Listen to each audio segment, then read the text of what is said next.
Hey guys, what's up? How y'all doing? I'm here to talk to you guys about the new episode of Fate Strange Fake, which is on episode 5. This episode right here was pretty cool to see other masters. Well, I guess a different some different masters and different kinds of servants. So, if anything else, let's just get this started right away. We get to see a little small recap or backstory about a boy who apparently is trying to survive to possibly see his mother. But later on, even though with all the killings here and there, he ends up meeting some kind of person that I believe that person is connected with the girl. What's her name again? Francesca Prelati, which is later on revealed towards the very end of the episode, and offers him to like go have a different life and purpose if you and follow him or her if you want to live. Although I think his gender is kind of obvious, it's not really confirmed, so maybe I'm just going crazy. Other than that, we get to see Faldeus Diolan and Francesca Prelati end up helping this boy out to help him summon a servant. Which apparently he actually summons a servant, but it's a very different kind of class, if I have to say so myself. Now, you guys might be asking if you haven't watched the episode, what are you talking about?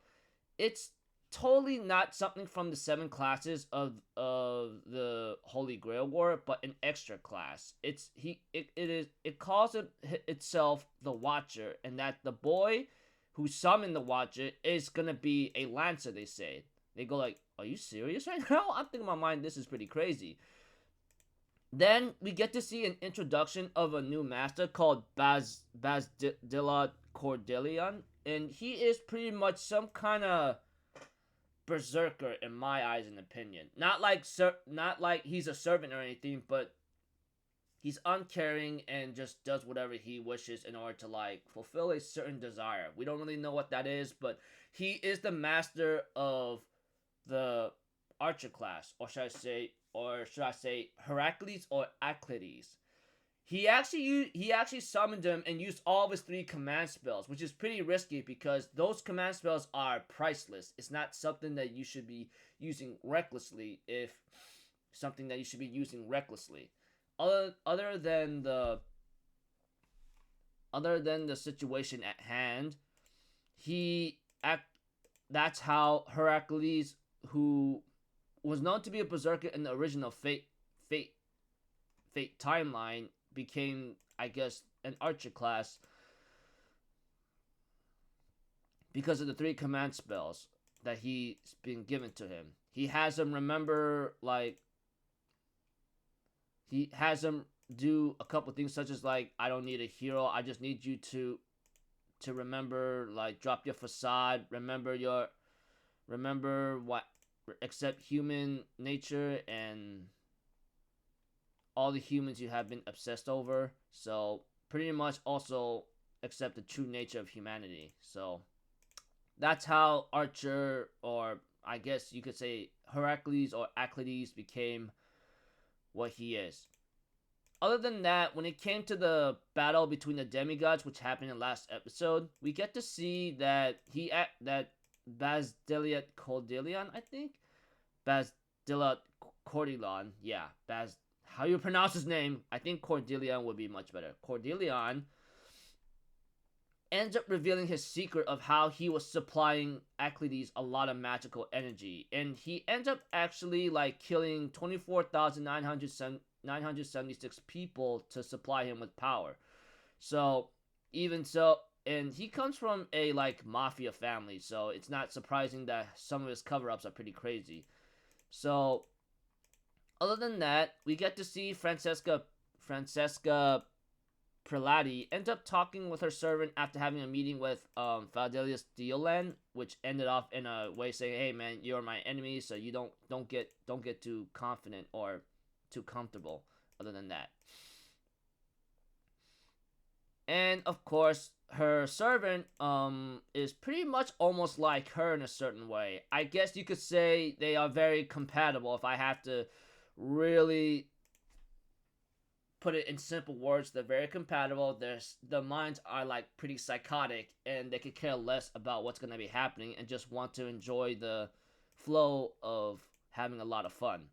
So I guess you can say they are pretty much a dangerous group. These two are pretty dangerous, like possibly like the caster and his master from Fate Zero. That much I can say. I mean, my goodness, pretty crazy stuff. Other than that,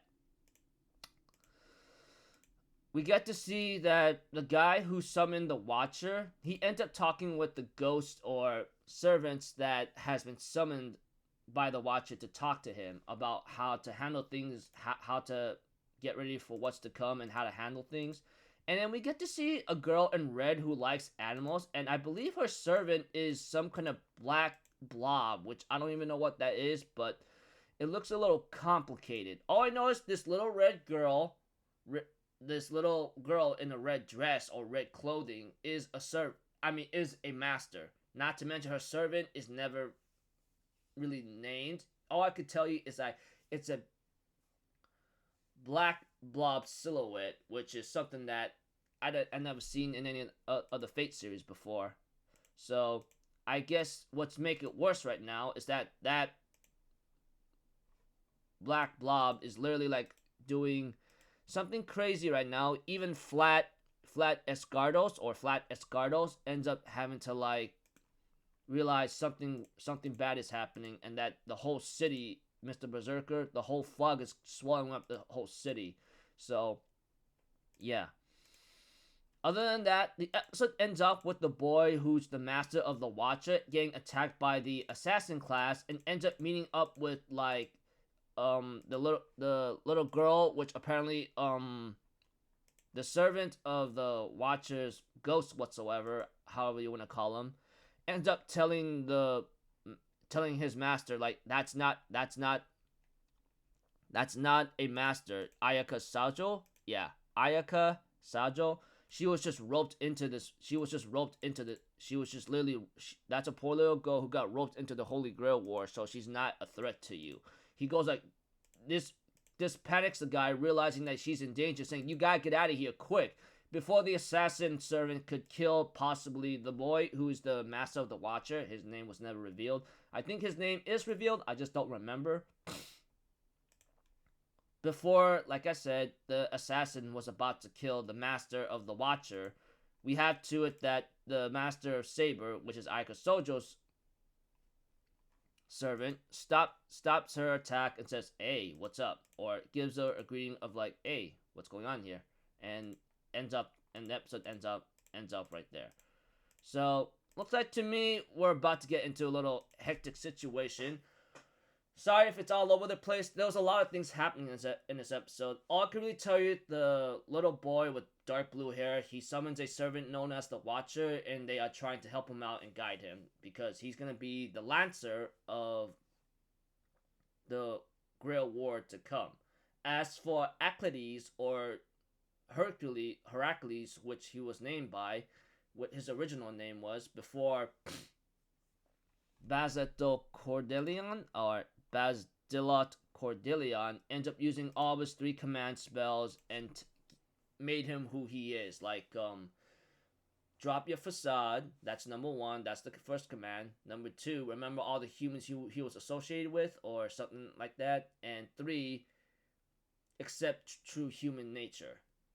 And then after that, they end up having a talk with each other after Aclides' fight with the 2 demigods, Hippolyta and Gilgamesh.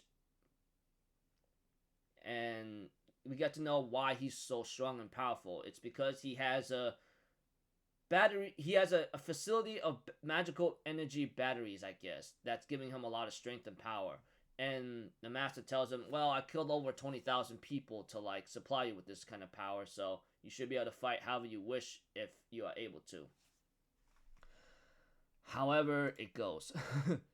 So, and of course, Francesca Prelati, she is pretty much the crazy one, I like to call it. I mean, the way how she acted, the way how she was doing things, she's like insane. That much I will put in simple words. Like I said, and repeating myself, she's very compatible with her servant. It's like that of the caster and his master from Fate Zero, if I have to really put it in simple words. That much. That much is to be said. And when it comes to the little girl in the red clothing, I don't know what her role is, but it looks like to me, I guess her servant possibly is that black blob ready to cover up the entire city, and Flat Escardo, I think that's his name. Flat Escardos is trying to get his next plan in motion with his berserker servant that's on his wrist right now, because we are seriously in trouble because this black fog is about to swallow up the entire city. And as for the master of the Watcher, he apparently is trying to figure out what to do, and he gets attacked by an assassin servant, and then he ends up meeting a girl that is dragged into the Holy Grail War. He goes like, you gotta get the hell out of here, or you're gonna die. And then later on, that Saber servant of Ayaka Sajo shows up, stops the attack on the boy, and says, "Hey, what's up?" with that kind of greeting of a smiling face, and then the episode ends off there. So yeah, we get to see two new masters into the spotlight of the episode. Although I think that blue-haired master, dark blue-haired master of the Watcher, I think he already shown up since I was watching the recap of it, but I don't even remember him because it's been so long, or I never bothered to look back onto the episodes. All things considered. Then we get to see the master of Acletus, or formerly the name Heracles. So he's pretty crazy. Not to mention Francesca Prelati, I think. Yeah, Francesca Prelati. She's also a crazy one. Well, yeah. And her servant is very compatible with her. Pretty dangerous stuff considering that they are unpredictable and chaotic. You don't even know what the heck they can do. So, yeah. And of course, the ending of the attack, and then Ayaka Sajo's saber servant stopping that assassin servant, and possibly getting ready to fight or try to calm things down. We'll have to see how that goes. So until then, see you guys later. I'm Alpha Zero. Have a good day. I'll see you guys next time. All right. Peace out. Bye bye. Ta-ta-da!